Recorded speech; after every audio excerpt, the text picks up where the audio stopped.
Hi all எல்லோரும் எப்படி இருக்கீங்க? வீடியோ போட்டே ரொம்ப நாள் ஆச்சு. இன்றைக்கி பார்த்தீங்கன்னா பையன் பர்த்டே அன்றைக்கி எடுத்து மினி விலாக் தான் பார்க்க போகிறீங்க.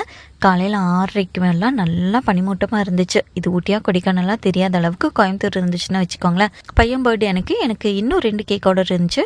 ஒன்று வந்து சாக்லேட் ட்ரஃபிள் கேக், சும்மா வீட்டில் சாப்பிட்றதுக்கு தான் கேட்டாங்க, அதனால சிம்பிள் டிசைன் போட்டு கொடுத்துட்டேன்.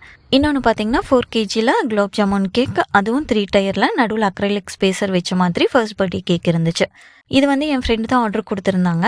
நடுவில் வைக்கிற அக்ரைலிக் ஸ்பேசர் மட்டும் எப்படி மறந்தன்னே தெரியல. அங்கே வென்யூ செட்டப்புக்கு போய் பார்த்ததுக்கப்புறம் தான் எனக்கு ஞாபகமே வருது, அக்ரைலிக் ஸ்பேசர் டேபிள் மேலேயே விட்டுட்டு வந்தேன்னு சொல்லிட்டு. நான் செம்ம டென்ஷன் ஆகிட்டேன். என் ஃப்ரெண்டு வந்து பரவாயில்ல இருக்கிறத வச்சு அட்ஜஸ்ட் பண்ணிக்கலான்னு சொன்னாங்க. இருந்தாலும் பார்த்தீங்கன்னா ஒரு 10-15 மினிட்ஸ் டிஸ்டன்ஸ் தான் ஃபர்ஸ்ட் பர்த்டே கேக் வேறையா. ஹஸ்பண்ட் வந்து நீ பதட்டப்படாத, பக்கத்தில் தானே இருக்குது, நான் போய் எடுத்துகிட்டு வந்து கொடுத்துட்றேன், நீ மற்றது எல்லாத்தையுமே செட் பண்ணிட்டுருன்னு சொல்லிட்டு எடுக்க போயிட்டாரு. ஃப்ரெண்டும் வந்து நீ பொறுமையாக செட் பண்ணி எந்த பிரச்சனையும் இல்லை, லேட் ஆனாலும் கவலை இல்லைன்னு சொன்னாங்க.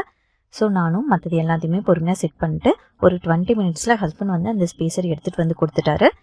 ஃபைனலாக செட் பண்ணதுக்கப்புறமா இந்த கேக் இப்படி தான் இருந்துச்சு. இதோட அவுட்புட் எப்படி இருக்குன்னு சொல்லி கமெண்ட் பண்ணுங்கள். டாடா, பாய்.